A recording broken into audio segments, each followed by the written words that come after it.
Okay, so what I'm doing is I'm trying to get all the air out of the coolant system of my '07 GSXR 600. So the bike has now cooled down to the temperature where I can take the cap off. So what I do is I lay rags down right here just in case, so because you may get some coolant popping out. Because what you're going to want to do is start the bike and let it run.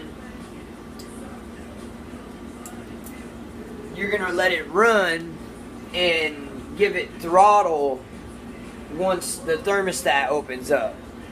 Your thermostat will open up because you will fill your hoses and you'll start feeling fluid flowing through them.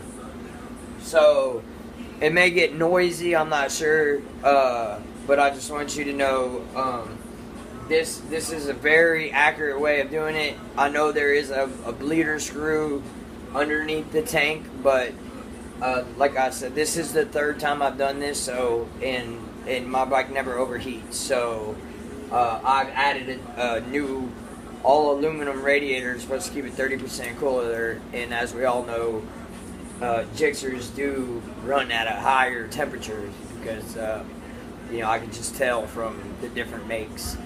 But so now I'm going to start my bike and I'm going to rev it some once the temperature kicks up. I think once I get above 180, the thermostat will open up and then I'll start revving.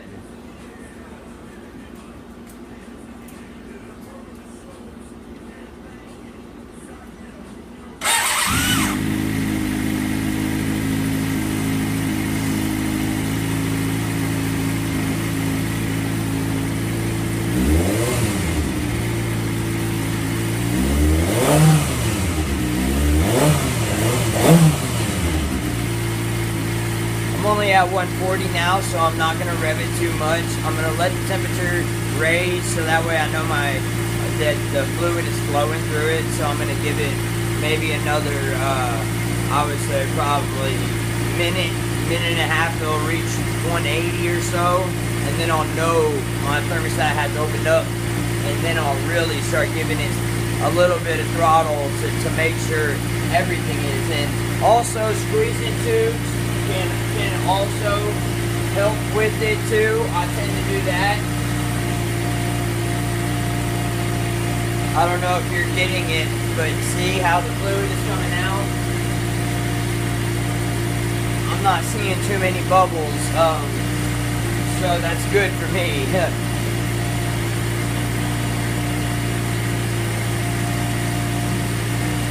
So now what I'll do is, after it reaches that level, I'll add my coolant.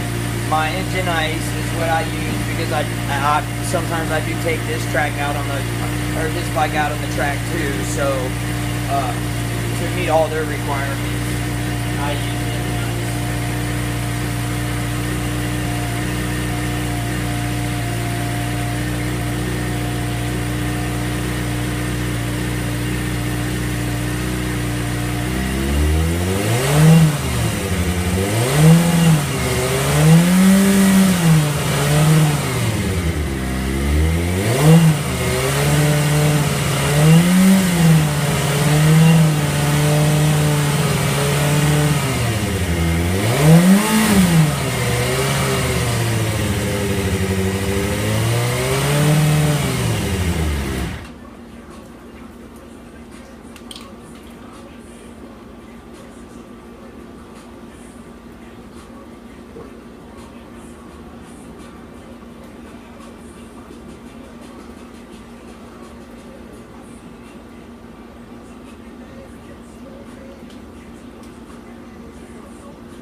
I'm seeing a steady flow here, which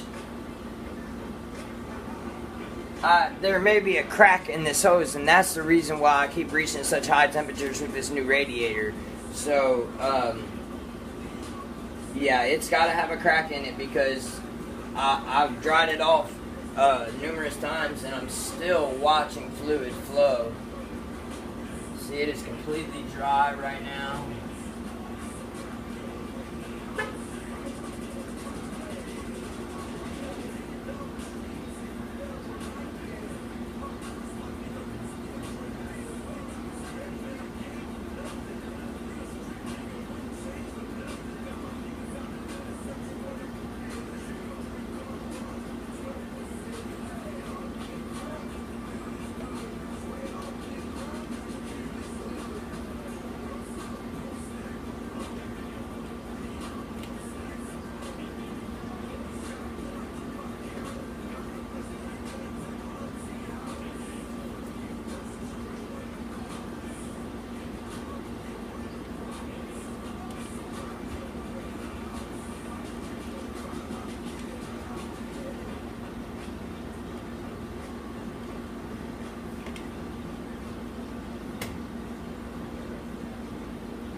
Now you see how I dried this completely off, and look, just in the amount of time that I put this cap on, I'm catching more fluid coming out of here.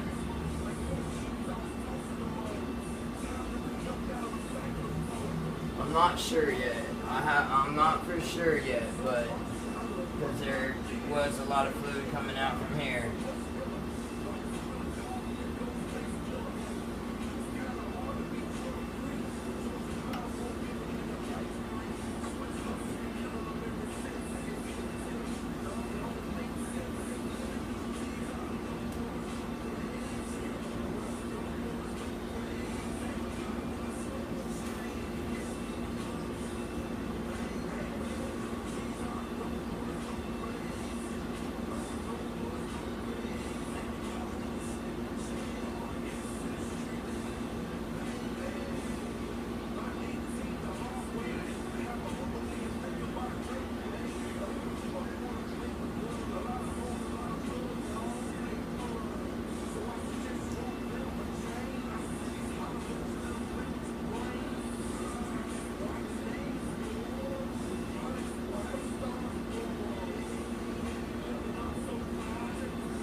Okay, so, I don't know, I guess there was just so much fluid that ran down the back of this, it was still dripping on that hose, so I don't think that's, I'm pretty sure this hose is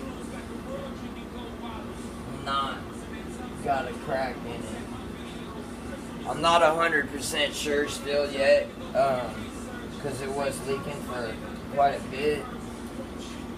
But I guess the reservoir did have quite a bit of fluid still coming out of it, so you know, now I'm gonna let it cool down, and then I'm gonna open it back up, and I'm gonna top it off, and then I'm gonna go ride, and I'm gonna ride it and get some movement out of it, and see where my temperature's at. If my temperature is still raising to that point to where I'm gonna have to take the actual bleed valve, which I've never done before. That's what I'm gonna do, because this radiator is supposed to be 30% cooler, and which would be tremendously great on this bike, knowing they run in between two 200 to 215 on a normal. So that's what I was hoping to get in the range of 180, even 185. But I can only catch that at 120 going down the highways, so I'll touch back in, let y'all know. I'm going to keep watching this hose to make sure that it doesn't have a crack in it, and that's what's letting air into my system.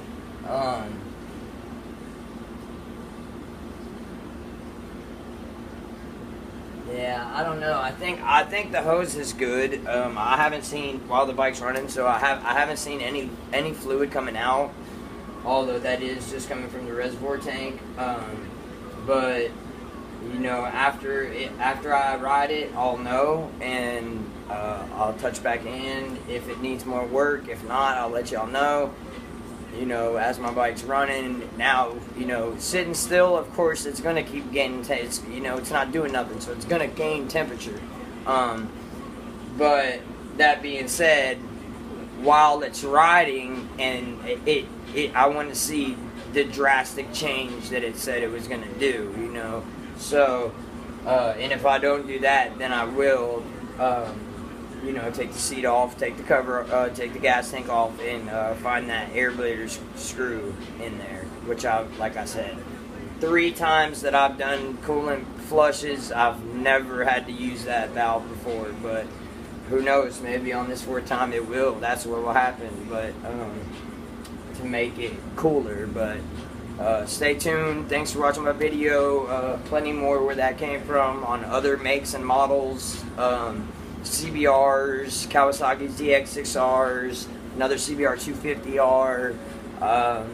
That one is actually the new project bike that, I know it's only a 250, but we're going to build just a track only bike out of it. We're going to try to, put some race plastics on it and hopefully, full throttle the track the whole way, get some, the most out of it that we can, because, it's only 250. But that being said, that's this right here behind me, already missing. It's already got everything taken off. We got the tank taken off right now. We're gonna clean that out. It's a 2013 model. It only has 404 miles, so that's why I jumped all over it. Otherwise, I wouldn't have never bought that a 250, just because it's just not my size bike. Behind me, this was the last project that I just did. I have videos I'll post of some of the changes, well, all of the changes that I've made to it. This was a complete transformation. It doesn't have the gas cover on it right now, but as you can see, it's got Vortex rear sets, it's got keyless Woodcraft keyless ignition, Woodcraft clip-ons. It's just, this is my track only bike.